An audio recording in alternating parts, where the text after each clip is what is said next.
encadernado com pele humana e escrito com sangue. Este livro é referenciado em diversos filmes e contos de terror ao longo de décadas. Nele, segredos místicos, rituais e feitiços seriam capazes de trazer demônios para o plano físico e até mesmo controlar a mente das pessoas. Poderia esse livro ter sido real? Será que todas essas histórias sobre esse livro tão sinistro que há muitos anos é sinônimo de mistério e curiosidade? Pode ter sido criado como referência de algum outro que realmente existiu? Ou que ainda existe? Então, meu caro convidado, se você tiver coragem de saber mais, então apague a luz do seu quarto, porque eu vou lhe contar mais uma história do nosso acervo secreto. Imagino que você esteja se perguntando quem sou eu e onde você está. Eu sou o curador, o guardião das histórias deste acervo secreto. A história do Necronomicon. A história que é contada sobre o Livro dos Mortos, mais conhecido como Necronomicon, ou em seu título original em árabe, Al-Azif, foi escrita por Abdul Awazhed, conhecido à época como o Poeta Louco. Ele foi um peregrino islâmico que nasceu em Saná, no Iêmen. Foi autor de vários livros sobre religiosidade na época, já que era um estudioso de filosofia, história e também do sufismo, que é uma corrente mística do Islã. Todo esse conhecimento acabou levando Awazhed a fazer peregrinações aos lugares mais misteriosos do mundo naquela época, e a conhecer muitos estudiosos dos temas místicos. E assim ele passou vários anos estudando as ciências ocultas de cada um desses lugares. Entre os mais conhecidos nos dias de hoje, podemos citar as ruínas da Babilônia, e conheceu também os segredos das sociedades secretas nos subterrâneos de Mênfis, no Egito Antigo. E foi lá que Awazhed conheceu um mestre misterioso que o instruiu ainda mais nas artes ocultas, o levando a passar 10 anos sozinho no grande deserto de Rub al-Khali, no sul da Arábia. Naquela época, esse deserto era conhecido por ser habitado por espíritos malignos, e é contado que lá Awazhed encontrou a cidade mítica de Irã dos Pilares. O Alcorão conta que, em um determinado período da história, essa cidade foi destruída por Deus devido aos pecados dos seus habitantes. Enquanto ele vagava pelos lugares obscuros das ruínas dessa cidade, ele descobriu os ensinamentos mais sombrios que já havia estudado, e os segredos de uma raça estranha, muito mais antiga que a humanidade. Por meio de rituais naquele lugar, Awazhed teve acesso a diversos espíritos que revelaram a ele segredos tão poderosos que teriam mudado completamente quem ele era. Segredos esses que o levaram a dar início ao seu livro sombrio, Al-Azif. Em seus últimos anos de vida, Awazhed viveu em Damasco, onde concluiu seu livro por volta do ano 738. Pouco tempo depois de concluí-lo, muitas histórias bizarras surgiram em decorrência do seu súbito desaparecimento. É dito que todo aquele que entra em contato com esse livro geralmente acaba tendo um fim desagradável. E apesar de Awazhed tê-lo escrito, ele não foi exceção. Um biógrafo do século XII, Ibn Khaldun, registrou que Awazhed teria sido devorado vivo por monstros invisíveis em plena luz do dia e em frente a uma aterrorizada multidão de testemunhas. No ano de 1950, o Al-Azif já havia circulado pelas mãos de vários filósofos daquela época, e foi secretamente traduzida para o grego por um dos mais importantes poetas da Grécia Antiga e dono de muitas obras influentes, Theodoros Piletas de Constantinopla, que mudou seu título de Al-Azif para Necronomicon. Até hoje não se sabe quantos exemplares restaram dessa tradução, O que se sabe é que algumas cópias em grego passaram pelas mãos de Olaus Wormius, um famoso médico e filósofo dinamarquês que, no ano de 1228, o traduziu para o latim. Já em 1232, o Papa Gregório IX proibiu a sua circulação e ordenou que todas as cópias fossem destruídas. A essa altura, o livro original em árabe já estava perdido. Ninguém mais conhecia o seu paradeiro e ninguém sabe ao certo quantas impressões restaram do que fora traduzido para o grego e para o latim, já que ele foi banido de muitos países por seu conteúdo ser considerado bruxaria, e todas as cópias apreendidas eram queimadas. Depois de alguns anos, surgiu relatos de que uma cópia do livro estivera escondida há anos na biblioteca particular do czar, desde 1453. E alguns anos depois, foi relatado que até Rasputin teria tido acesso ao livro. Alguns anos mais tarde, um médico e alquimista suíço, Theophrastus Paracelsus, teria adquirido uma cópia do livro em grego e o teria traduzido para o alemão, com o objetivo de facilitar a sua leitura. Graças a isso, os suecos também chegaram a ter uma tradução para o seu idioma, mas é contado que essa edição foi perdida no terrível incêndio do Palácio Real de Estocolmo em 7 de maio de 1697. Como vocês puderam notar, existem muitas histórias de destruição desse livro com o passar dos anos. Muitos acidentes envolvendo incêndios que não sabemos se realmente destruíram suas cópias ou só os fizeram permanecer em sigilo absoluto, caso tenham sido resgatados. É também interessante mencionar que, no decorrer da história, houveram muitos relatos de desaparecimento de pessoas influentes que afirmavam possuir o livro ou alguma cópia dele. E por fim, já no século XVII, é que o místico John Dee teria conseguido acesso a uma cópia da tradução em grego do livro, e assim o traduziu para o inglês. O Necronomicon realmente parece um livro misterioso, não acham? Agora, por que esse livro foi tão procurado com o passar dos anos? O que esse livro tem que todas essas pessoas se arriscaram tanto para possuir uma cópia dele e ainda o traduzir para diversos idiomas no decorrer dos séculos? É contado que o livro foi todo escrito com sangue e encadernado com pele humana. Ele contém informações sobre os deuses antigos e histórias perdidas da antiga Suméria, Babilônia e diversas outras civilizações antigas. Contém segredos para a criação de amuletos de controle dos elementos da natureza, fabricação de venenos mortais, rituais para trazer os mortos à vida, controle mental, manipulação do espaço-tempo, imortalidade, invisibilidade, transmutação, invocação de demônios e espíritos malignos, e concede poderes sobrenaturais a quem os usa, além de outras forças do universo que é melhor permanecerem desconhecidas, até mesmo desse vídeo. Howard Phillips Lovecraft. O Necronomicon foi a princípio difundido como um livro fictício criado pelo escritor de terror Howard Phillips Lovecraft.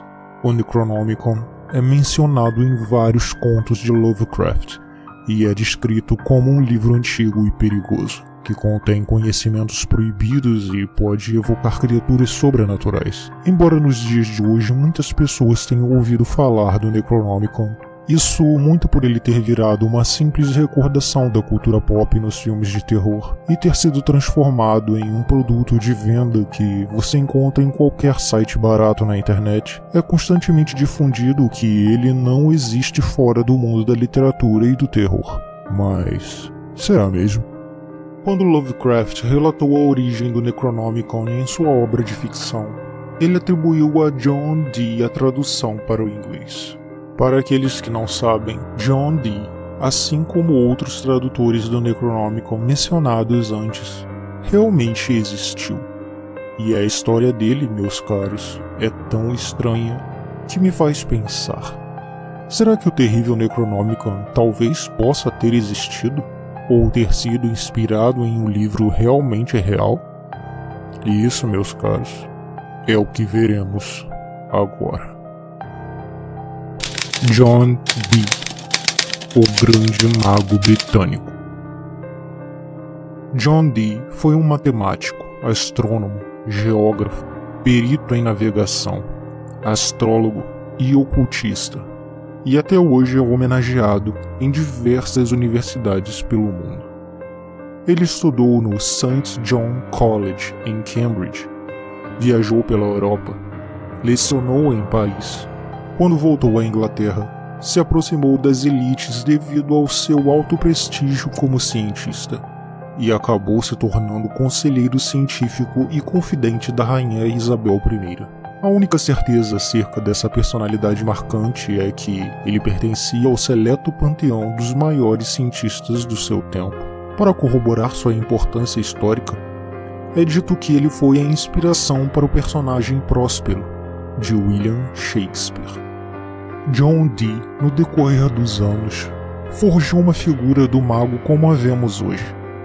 Aquele caminhando por um salão cheio de sombras, trajando seu manto negro, entoando palavras cabalísticas enquanto conjura seu feitiço em um idioma completamente estranho aos ouvidos, olhando fixamente para sua bola de cristal onde vê revelações terríveis do mundo, cheia de morte e miséria.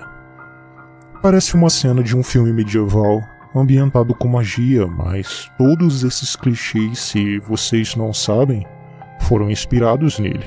E hoje em dia é atribuído a ele a criação de um Império Britânico, pelo fato dele ter sido o encorajador do domínio de terras que naquela época eram consideradas pertencentes a ninguém.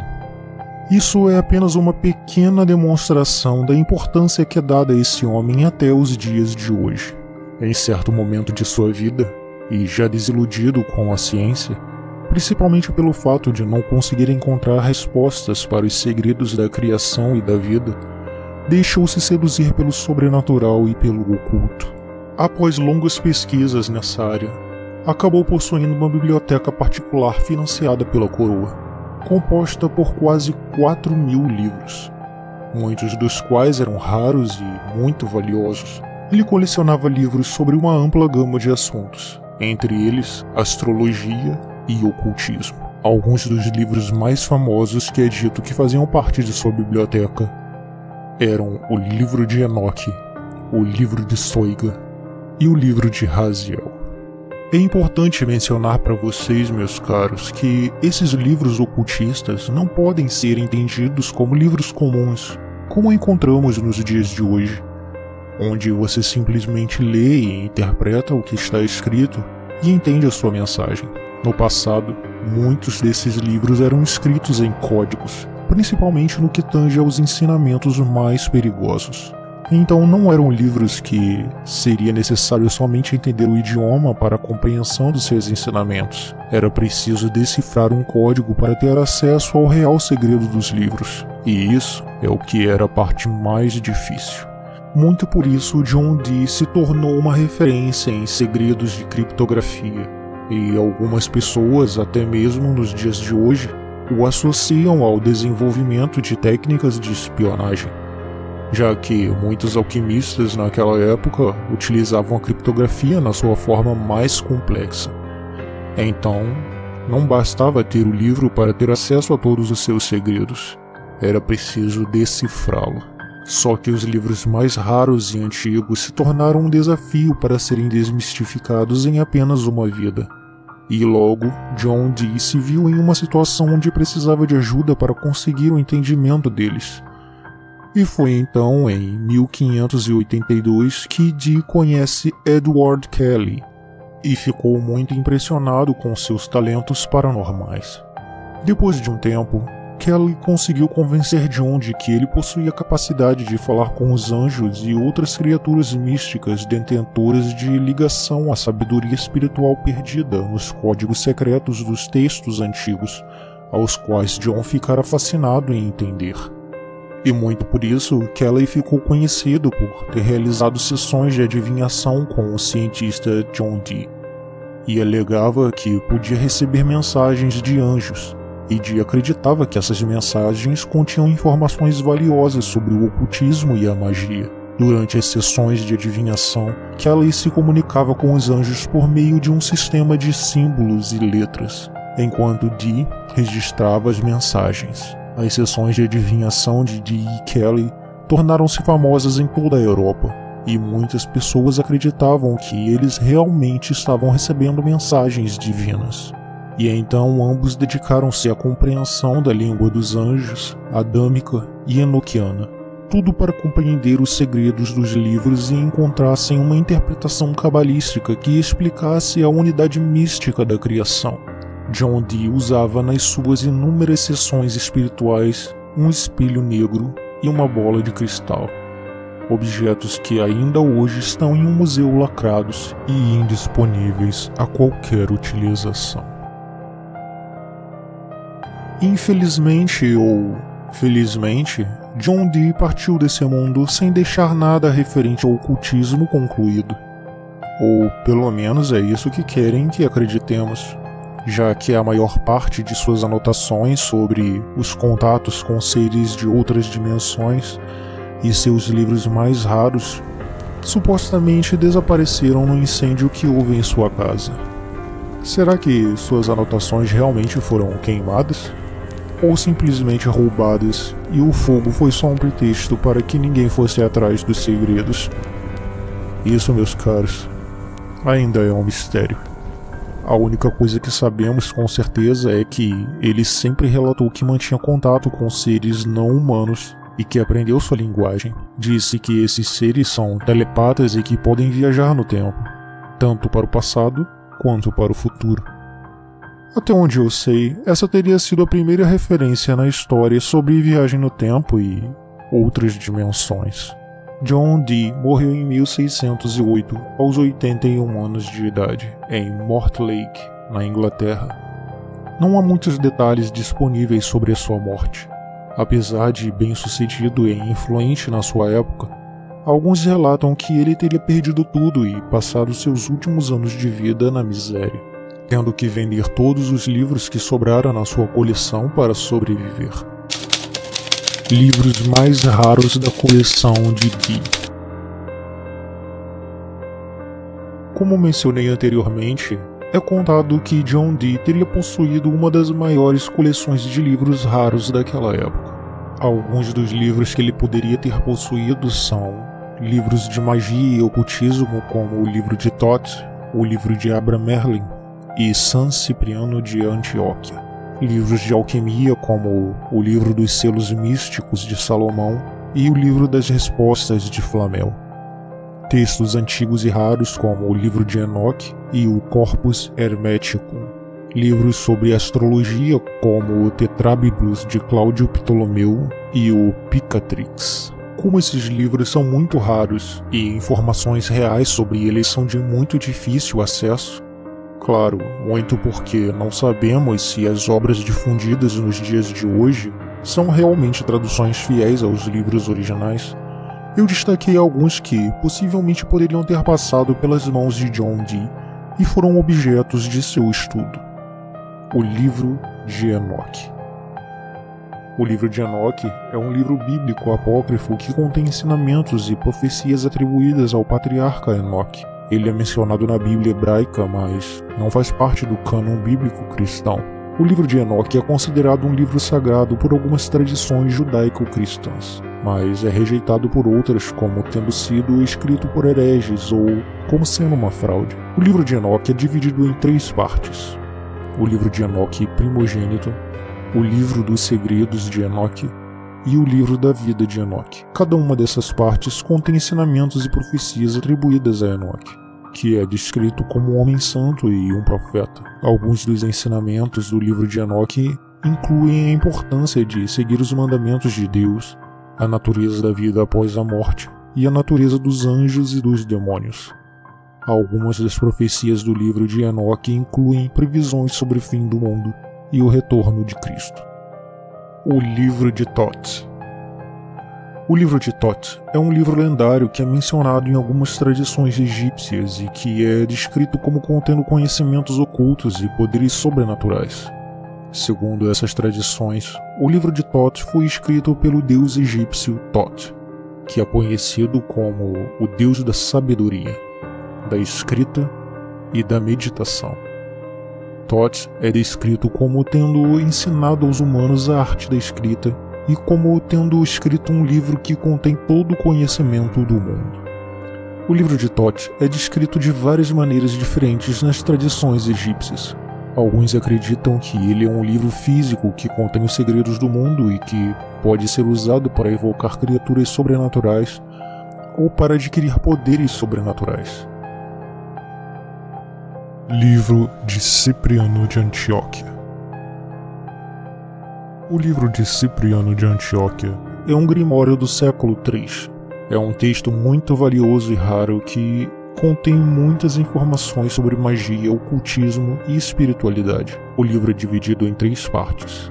A primeira parte trata da criação do mundo, da natureza dos anjos e dos demônios, e da origem da magia.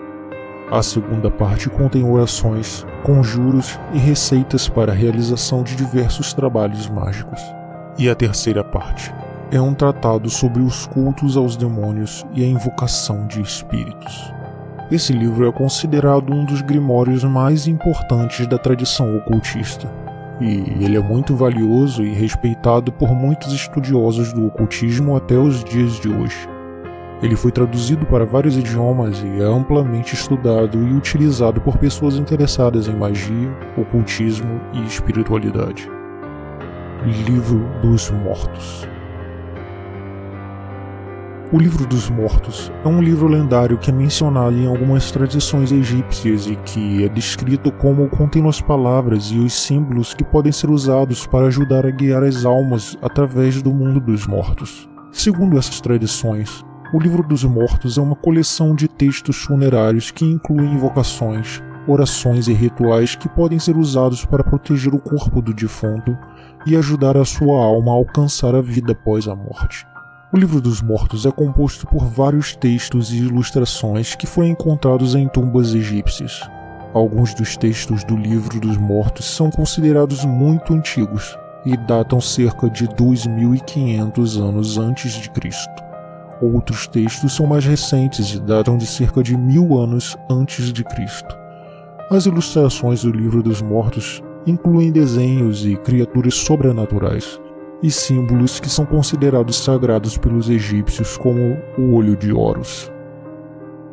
O Livro de Raziel. O Livro de Raziel é um livro lendário que é mencionado em algumas tradições judaicas e cristãs. Segundo essas tradições, o Livro de Raziel é um livro antigo e sagrado que contém conhecimentos ocultos e poderes sobrenaturais. Alguns acreditam que o Livro de Raziel foi escrito pelo anjo Raziel e foi entregue ao primeiro homem, Adão, enquanto estava no paraíso. Outros acreditam que o Livro de Raziel foi escrito por um grupo de anjos e que contém conhecimentos sobre todas as coisas, incluindo a criação do mundo, os mistérios da natureza e os segredos da vida eterna. Gran Grimoire. O Gran Grimoire, ou Grande Grimório, também conhecido como o Dragão Vermelho, é um grimório de magia negra.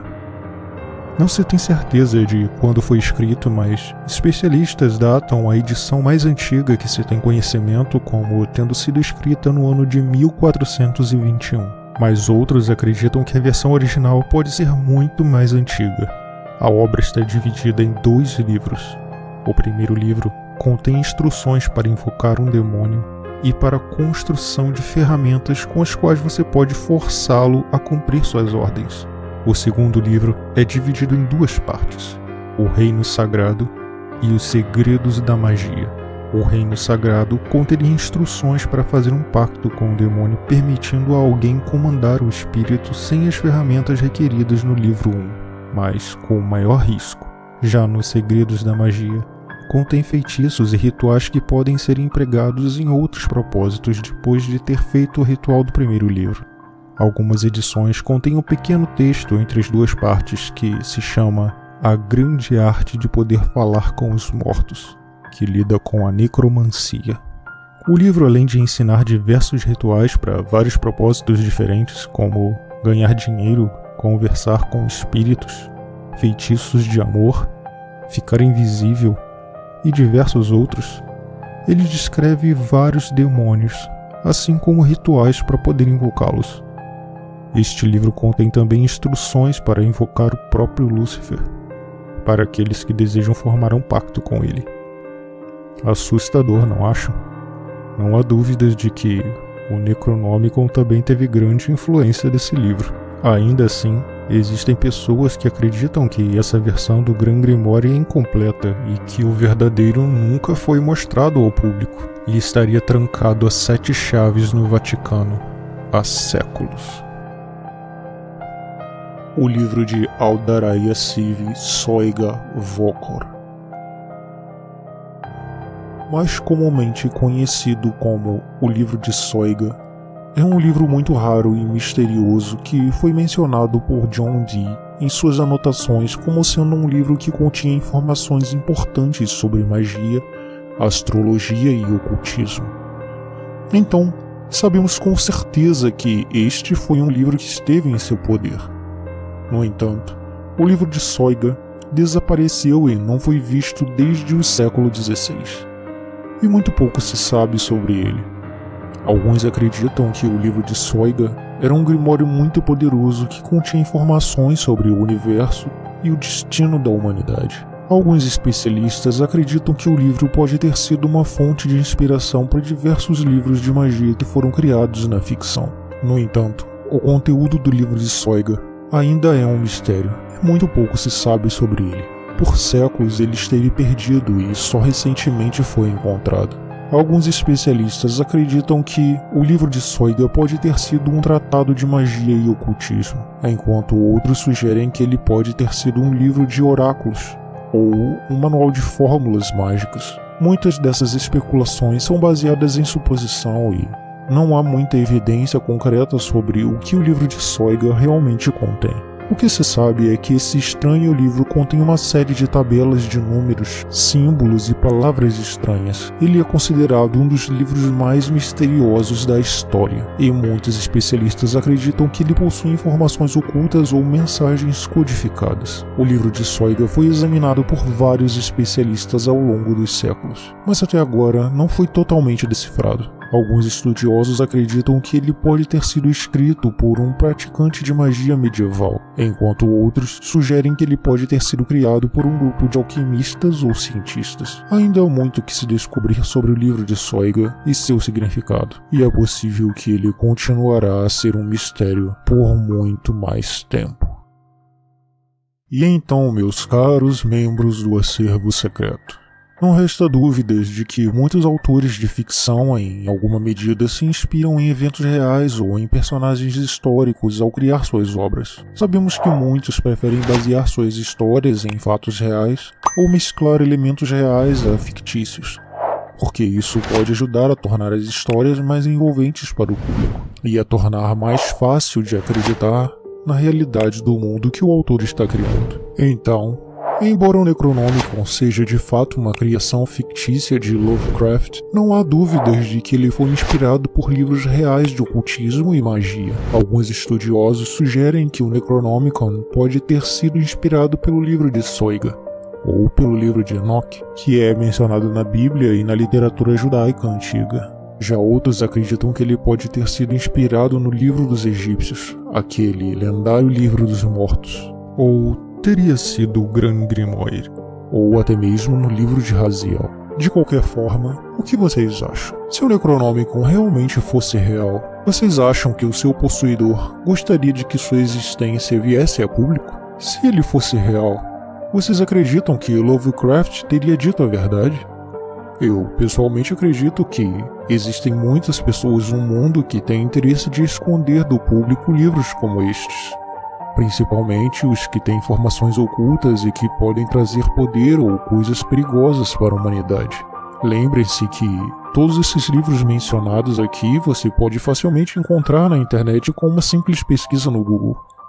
Mas isso não significa que o conteúdo que tem neles é realmente o conteúdo que possuíam suas versões originais. Um exemplo claro disso é, por exemplo, a Biblioteca do Vaticano. Alguns documentos são considerados confidenciais e, por razões de segurança, só podem ser acessados por certas pessoas da mais alta hierarquia da igreja. E esse é só um exemplo. Agora imaginem quantos colecionadores particulares no mundo não possuem livros que jamais serão disponibilizados, e seus segredos serão para sempre guardados e revelados somente para aqueles escolhidos a dedo. Se pensarmos bem, os militares já fazem isso com estudos de tecnologia. Então, por que colecionadores particulares não fariam o mesmo com livros raros que consideram portadores de grande poder e conhecimento? Existem várias razões pelas quais alguém poderia esconder livros do público em geral, principalmente os de ocultismo. Eles podem acreditar que os livros contêm informações perigosas ou perturbadoras que não devem ser compartilhadas amplamente. Outros podem ter interesses em proteger as práticas ocultas que são descritas nos livros e não querem que sejam amplamente conhecidas ou compreendidas. Além disso, alguns livros de ocultismo podem ser raros ou valiosos o suficiente para que seus proprietários queiram mantê-los em segurança e evitar o dano ou até mesmo o roubo. Portanto, é muito claro que Lovecraft, no mínimo, se inspirou em todas essas histórias que rodeiam esses livros místicos para criar o seu Necronomicon, e fez dele um compilado de todos esses livros misteriosos que sabemos que realmente existiram. Para você, meu caro membro do acervo secreto que assistiu até aqui, o meu muito obrigado. Se você gostou desse vídeo, se inscreva no nosso canal. Nós começamos há pouco tempo e ainda estamos longe dos 1000 inscritos. Então, se você fizer isso, vai nos ajudar muito. Você não tem noção de como foi trabalhoso fazer esse vídeo. Além disso, você pode ativar o sininho, curtir e compartilhar nas suas redes sociais. O Acervo Secreto é o projeto de uma pessoa só e o YouTube é a minha primeira experiência com redes sociais. Então, nem tenho como compartilhar amplamente com outras pessoas. Então, se cada um de vocês fizer isso, imaginem até onde podemos chegar. Afinal, quanto mais inscritos nesse canal, maiores serão as chances de trazermos cada vez mais conteúdos de qualidade para vocês assistirem. Então, se puderem nos ajudar com isso, eu de coração fico muito grato. Então, mais uma vez, muito obrigado a todos. Vejo vocês na próxima vez que abrir o Acervo Secreto. Até lá.